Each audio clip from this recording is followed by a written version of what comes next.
my dream job, I need work experience. I need to develop professional skills, also coaching and mentoring, some certifications and CV rewrite too. Internship opportunities would help me greatly.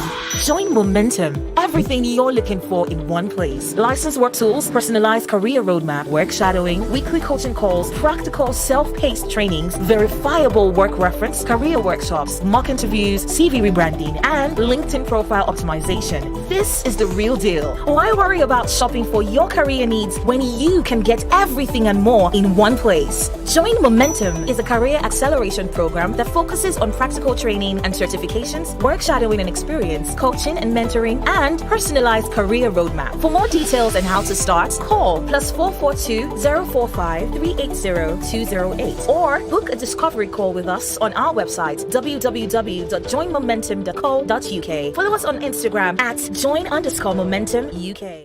Are you an expert in your field, or do you provide professional services and consultation? Do you have knowledge that someone would be willing to pay for? Do you know how to monetize that knowledge and turn it into a sustainable online business? You're not alone. Many professionals find it challenging to create a profitable online business around their expertise. But now, there's a solution. Subscribe to the Customer Skills Consultation app waitlist and download the Knowledge Monetization Toolkit packed with practical strategies and real-world examples that will help you monetize your skills, knowledge, and create a sustainable online income. Whether you're a coach, consultant, author, speaker, teacher, or any other type of expert, this ebook will give you the tools and guidance you need to succeed. Don't wait any longer to monetize your knowledge. Join our waitlist now and take the first step towards creating a sustainable online income. Visit www.cashmyskills.com.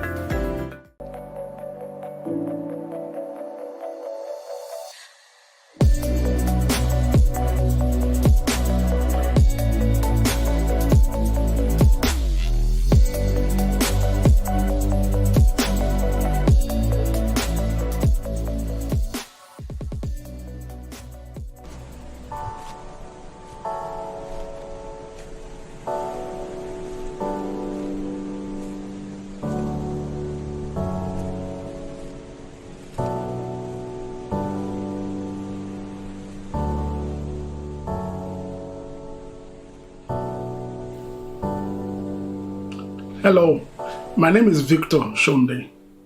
I'm the founder of Join Momentum. Join Momentum is a skills development and digital agency. Our focus is on developing and empowering individuals and partnering with businesses to scale.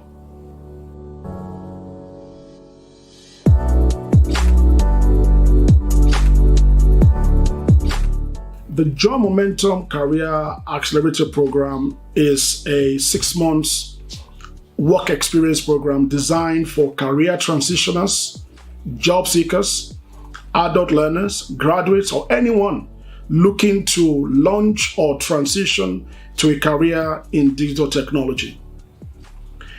The 6-month program provides and focuses on digital work experience, confidence building, portfolio development, and of course, there are other things like CV branding, LinkedIn optimization that comes as part of the program.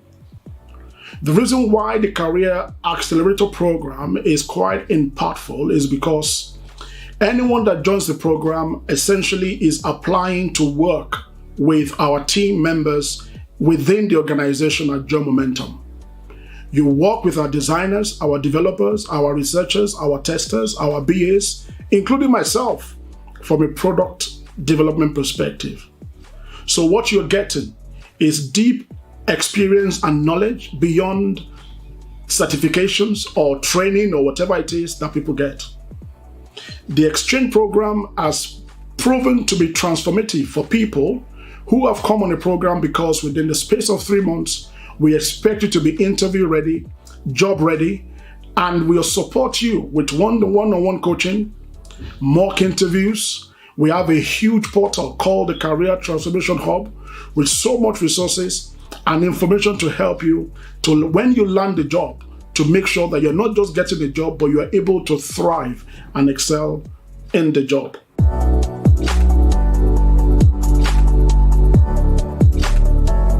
On skills development, we have three offerings: the Career Accelerator Program, the Bootcamp, and we have self-paced training.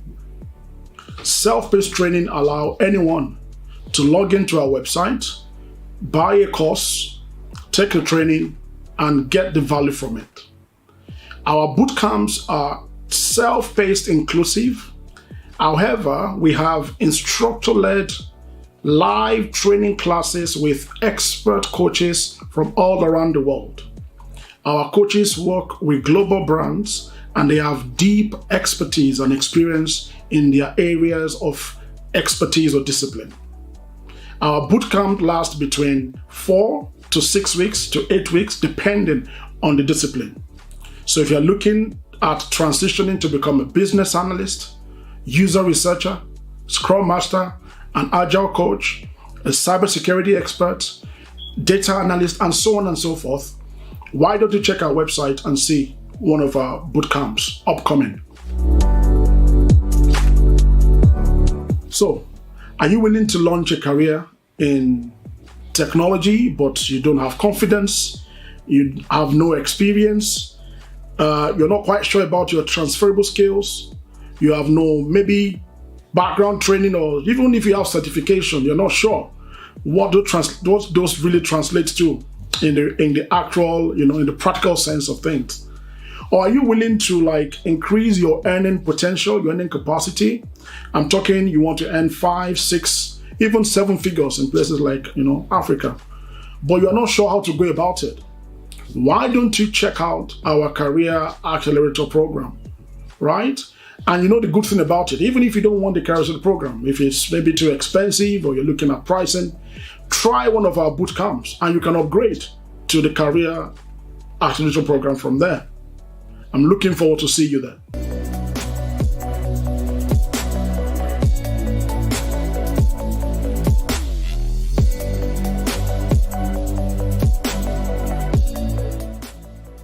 Hello, good afternoon. My name is Julius Banwo. I'm a user researcher, and I'm making this presentation on behalf of Join Momentum. I'll be presenting on one of my favorite topics, which is user experience research. However, I'm going to deviate and pick on something quite specific, which is close to my heart, and that will be what I will call internal biases. In my previous podcast, I've spoken about unconscious bias. I'll touch a bit on that, but that's not the main topic for today. It's going to be internal biases faced by user experience researchers. So without much ado, I would say, come with me. Start with my table of contents, which is what I'm going to talk about, what we're going to be covering in this podcast this afternoon. And the first is, what is user experience research? However, this is because this could be listened to by anyone, someone who's interested in coming into this field. So I'll try and break down what UX research is and how it is conducted, what is the bias, the different types of bias, and then I'll now zero in on the particular bias I want to narrow down and touch upon, which is internal biases against the user experience researcher. And so you've seen what I'll be covering. I'll go to my first topic, which would be, what is user experience research? So I'll go by various definitions which I have picked, and not in any particular order. The first one says, UX research is the systematic study of target users and their requirements to add realistic content and insights to design processes. UX researchers adopt various methods to uncover problems and design opportunities. This reveals valuable information which can be fed into design processes. Second one says user experience research is the practice of studying user interactions to help with the design of people, first products, and experiences. That's defined by user testing. And the third one was UX research encompasses a variety of investigative methods used to add context and insight to the design process. UX research has two parts: gathering data and synthesizing that data in order to improve usability, as defined by UX both. I picked all these definitions from authorities in user experience research. So, however, that is just what is user research. The best thing to explain it, which you'll see in my next slide, is how is it conducted? It says, how is user experience research conducted? Methods fall under three main parts. The last presentation I did, I said it fell under two parts. However, user experience is a growing field. Before you would hear it's quantitative, or it falls under quantitative or qualitative. However, now there's quantitative, there is qualitative, and there's also the mixed method, which is from both, which means you can actually go into research using the qualitative, which is the why people use something, why or how they interact with it. The quantitative is measured in the number of people that use the thing, number of people that interact, how many successfully use it. And then you can now use the mixed method, which is a bit of the numerical, which is the numbers, and the whys and the how, which is the reasons, a mix of both, which makes it the third one, which is what we call the mixed methods, which mixes the quantitative and the qual, which is qualitative. User researchers collect valuable information that helps with design to keep it more informed. Contextual users are center-mannered, though various techniques such as interviews, unmoderated A/B testing, which is comparative testing, comparing A and B, surveys and questionnaires, card sorting, usability testing, guerrilla testing, pre-testing, and content analysis are all various types of techniques that can be used while conducting user experience research. There's some of it that will cross-border when I'm talking about the internal, when I'm talking about biases. So hopefully we'll get there. We'll have enough time and we'll get there. So I'll move to my third slide, which is I'm talking about internal biases. However, let's break it down to a layperson's level. What's a bias? When I looked it up in the dictionary, it says a bias is favoring or having prejudice against something based on limited information. Biases can seriously impact your user research and negatively influence the design of your final product. We all have biases, and they are often unconscious. Because if in our biases, we might not even know we're biased. We might just think, oh, this is how I do my thing. And that might be a bias due to upbringing or societal exposures, the community, and various different things and norms as well. So this is just a bias in any field of study. However, we're now going to narrow it down to what's a bias in the kinds of biases in user experience research. It's different types of biases in user experience research. I think I named about 8 or 9 here. However, this is not an exhaustive list. This is not the end of it. But I just try and look for what I'll call the common biases that come up. And when we're looking at them, I'll say confirmation bias. Confirmation bias is when data is analyzed and interpreted to confirm a hypothesis. In user experience research, maybe there's always something like a hypothesis or proof of concept. So if we prepare data, maybe we're like, okay, we want to know how many people use this thing. And then when I'm going to bring data of all the people that use it, not talking of the people that are not using it, that's a confirmation bias. We're just trying to confirm our hypothesis. So we will look at it like this. The confirmation bias is when data is analyzed and interpreted to confirm hypothesis and expectation. It is one of the most detrimental biases found in user research.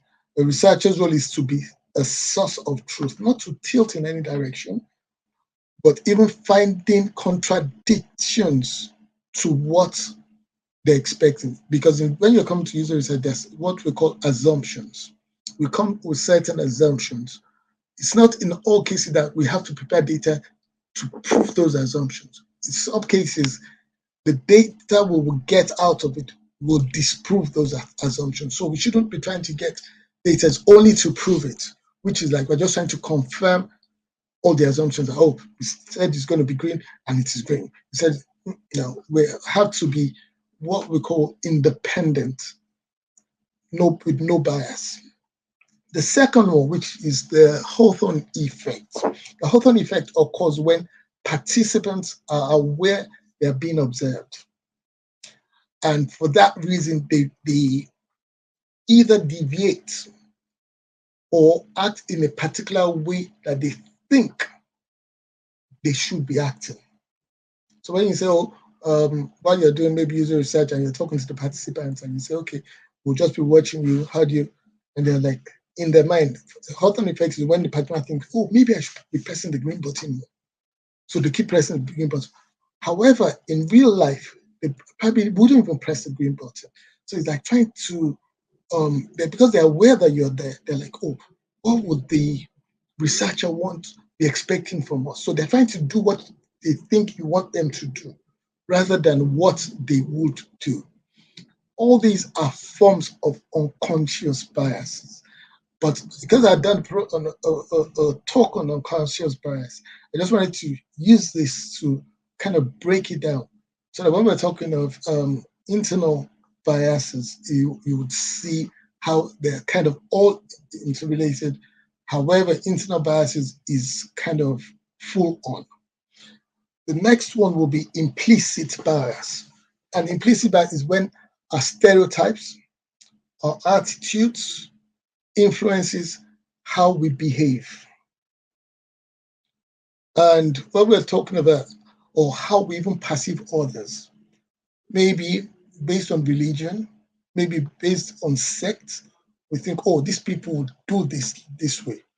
And it is a very difficult form of bias to recognize because it has become part and parcel of maybe that culture, or maybe that person doing the research thinking, oh, this is how albinos would eat a particular thing because of the sun, or this is how they would do things. It's kind of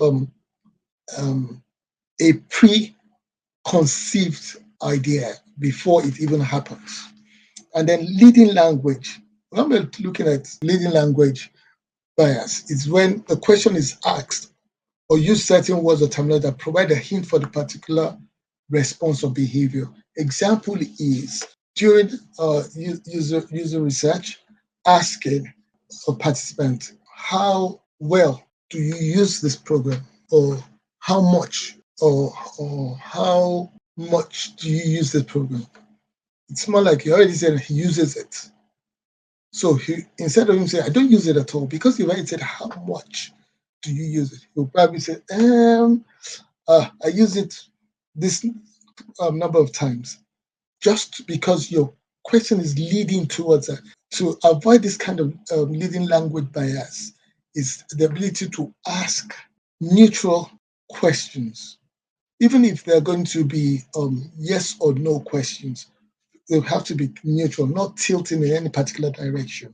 I think I must have jumped over the expectancy bias, which is also a common known to observe bias in similar to Hawthorne effects, in that the research participant may change their behavior to please the researcher or provide answers they think the researcher wants to know.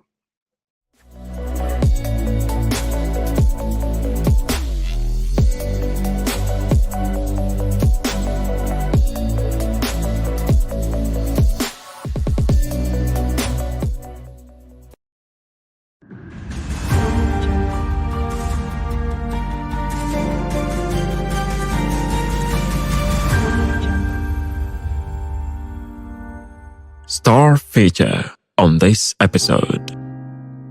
Julius Richard Banwo.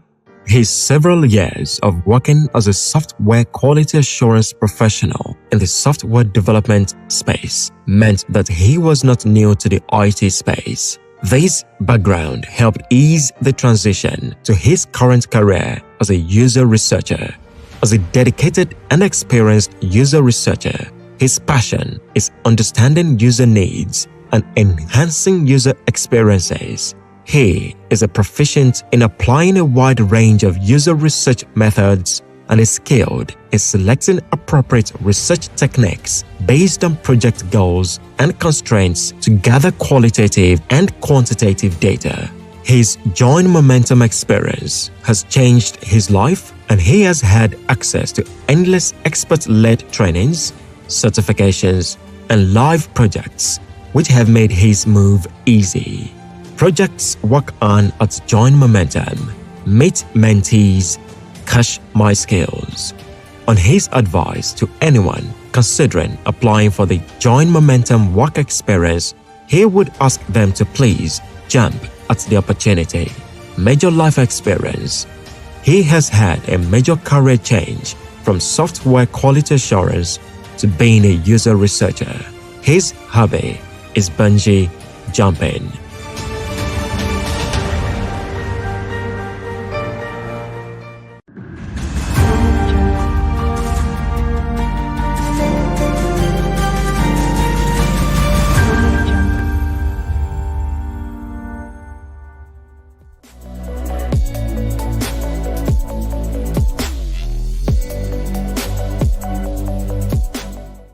And then recall bias, which is when you are asking questions based on, I think this is even more in terms of diary studies, is when you're asking questions during research based on historical context, that the recall, people's ability to remember certain things might be not as accurate. So they'll probably just try and remember what they think you want to know, not necessarily what it is. So it is what they think you want to know might be the person that just come to my head, because you're asking a historical fact, a historical context question, something that's happened maybe way in the past or not in the recent future. So that's that. And another one which I stumbled on in my study is congruence bias. This happens when a person tests a hypothesis only through direct testing rather than testing through possible alternative hypotheses. In testing, this will be called the happy path. For example, you're trying to do user research on people using a car, and then all the questions are in line of you start the car, it starts, you put it in gear, it drives, you drive where you're going, you come back and everything, and then that's where it ends. But you're not trying alternatives. What happens if it didn't start? Or while you're driving, it broke down. So it's like a happy path. Congruence, you're just trying to confirm that this path goes.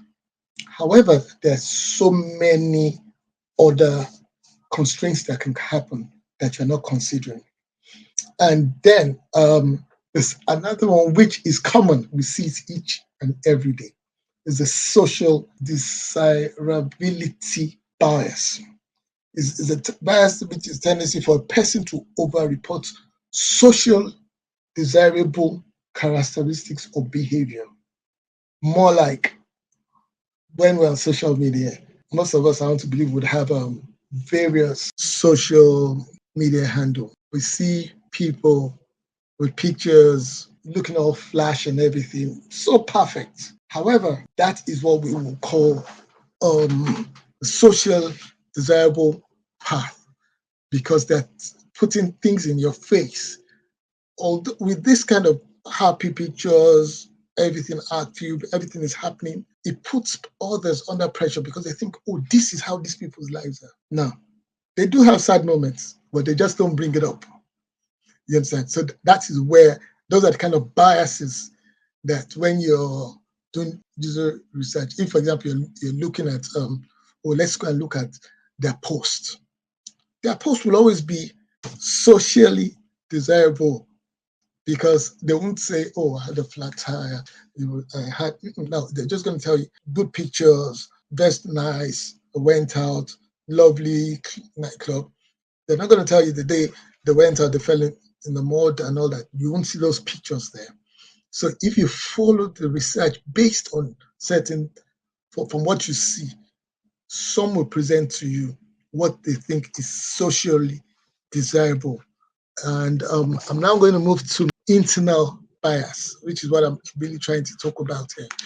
With internal bias, it is, I would say, because I need to do a lot of reading about, breaking down of this one. Internal biases are raised within the organization that is employing or seeking the services of the user experience researcher. They are the ones employing, in most cases, 9 out of 10 times, it is biases that is faced by the UX researcher within the team. And as simple as there are things that they can just be dropped, but they are biases. And I'll just pick about 8 of them. There are a lot more. There are very salient ones that are not so easy to recognize. However, there are some that they can even drop it in the form of banter, form of joke, and they are biases. Example, I'll give you one. Look, say the user will just have to learn how to use it. Indirectly, what are we saying here? That we're not going to build. What we're saying when we say the user just learn how to use it, is what we're trying to say by just this statement alone is that the user research insights and what you've gained from the research does not necessarily influence the design. They will just have to use it the way we are building it. We're not going to update. We're not going to run a patch. We're not going to build a version 2 just because this is how they use it. No. We're going to make them use it the way we want them to use it, not the way they're using it. That's one. Second is, maybe we can say we can just use an intercept survey. An intercept survey is a survey talking about something like, not necessarily this. It might even be from a competitor. Somebody has done a survey about this before. So why can't we just use this one? We don't really need to. However, persona is my differ. Functionalities might differ. Usability might differ. Why people come to yours and not to theirs? To use your system and not another one might differ. So these are the kind of things that using an intercept survey will not solve. However, the business can say, use an intercept survey because they think you're going to waste time trying to get participants sending surveys out and having all your consent forms. That's long. Let's just pick one survey that has been done. That's an internal survey. You see that all this I'm talking about are within your team. You can even, and in most cases, it can come from project sponsor, senior stakeholders, developers. You understand? So that's, for example, the second one. The third one is when you say, we just have to deliver something. The business tells you, you're talking about, oh, this is my plan. They say, we just have to deliver something. What does that mean? It might sound like, okay, just have to deliver something. You think, oh, it's about the timeline. Yes, it is about the timeline. They're not bothered about what you're going to. So whether your research comes back with something or nothing, they're not really bothered. You just have to deliver something. You'll be catching up. They're not going to stop the production or the delivery for you. We must just deliver anything, and they will come and be fixing it. Someone will say, we'll come and fix it later. However, remember that we're in a time where attention spans are quite limited. You don't have a second chance to make a first impression. What if what you delivered is a total failure? You've lost those customers because they've gone elsewhere. That's 3. Number 4, you hear this in I don't let me now use my own prejudice, but some big companies will tell you, We've gone without research for years. What would research do for us? They've employed you, but they're just trying to let you know that what you want to do is not binding to us, because we have gone without research for years, and we've been successful because they're looking at the numbers of the customers they have. They don't know the numbers of the customers they have lost. So in their mind, we are successful. Or like the fifth one, they'll say, okay, we'll update it in the next batch. Let's just do something now. Like I said, just relating to the previous one I said, number 3 or something. Let's just do anything now. And then you see, what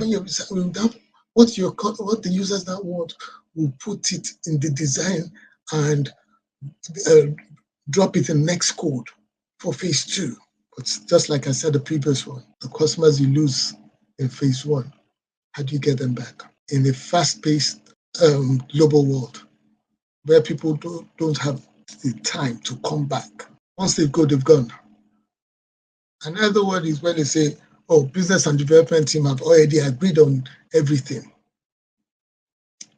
But the BAs, the project sponsor, stakeholder, all the senior stakeholders, the developer said, okay, we can deliver, we can do this, we can do that. And then when it out, they've already agreed on everything. This is what the business analyst said, we're going to, for the user requirement document, this is what they are going to build, this one. Indirectly, your UX research cannot come and influence this particular design because we've already decided way ahead.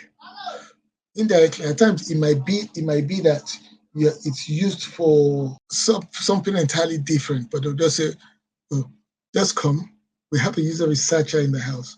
When you have things like that, it kills the morale of user experience researcher, and also it also means you're just there like a rubber stamp, not necessarily like when they say, oh, we've already agreed on it, which means we know what we're going to deliver, but you're just here. That's an internal bias.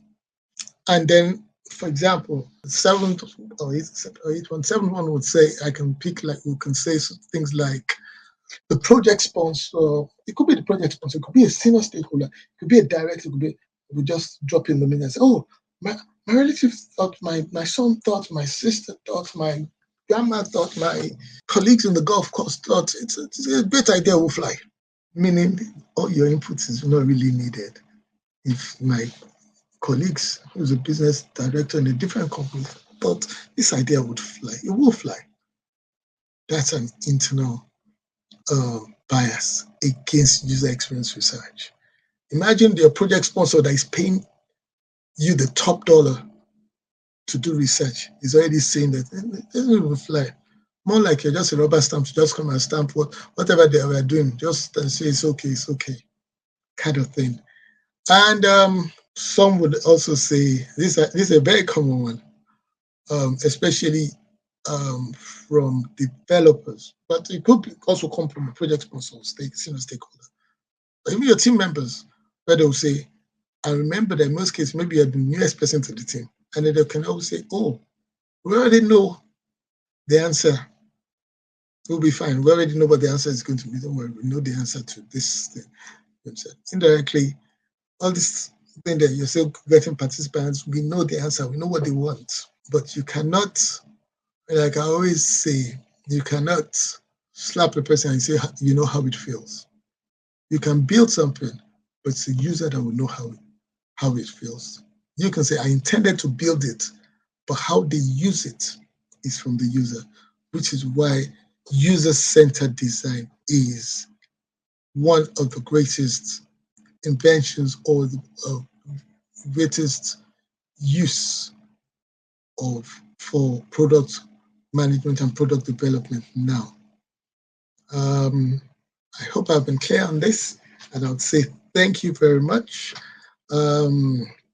This is my view, and had to do a few researches, but I'm glad I'm able to deliver this to you. Thank you very much. Take care. Bye-bye.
tell them no.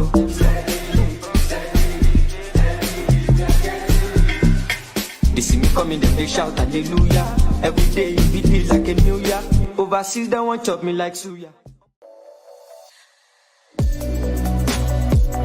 Are you an expert in your field, or do you provide professional services and consultation? Do you have knowledge that someone would be willing to pay for? Do you know how to monetize that knowledge and turn it into a sustainable online business? You're not alone. Many professionals find it challenging to create a profitable online business around their expertise.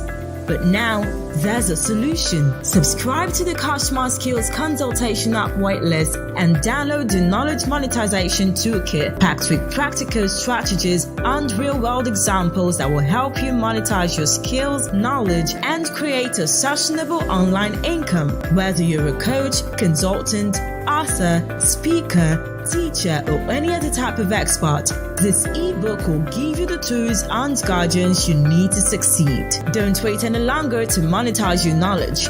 Join our waitlist now and take the first step towards creating a sustainable online income. Visit www.cashmyskills.com. To get my dream job, I need work experience. I need to develop professional skills, also coaching and mentoring, some certifications and CV rewrite too. Internship opportunities would help me greatly. Join Momentum. Everything you're looking for in one place. Licensed work tools, personalized career roadmap, work shadowing, weekly coaching calls, practical self-paced trainings, verifiable work reference, career workshops, mock interviews, CV rebranding, and LinkedIn profile optimization. This is the real deal. Why worry about shopping for your career needs when you can get everything and more in one place? Join Momentum is a career acceleration program that focuses on practical training and certifications, work shadowing and experience, coaching and mentoring, and personalized career roadmap. For more details on how to start, call +442 045 380 208 or book a discovery call with us on our website www.joinmomentum.co.uk. Follow us on Instagram at join_momentum UK.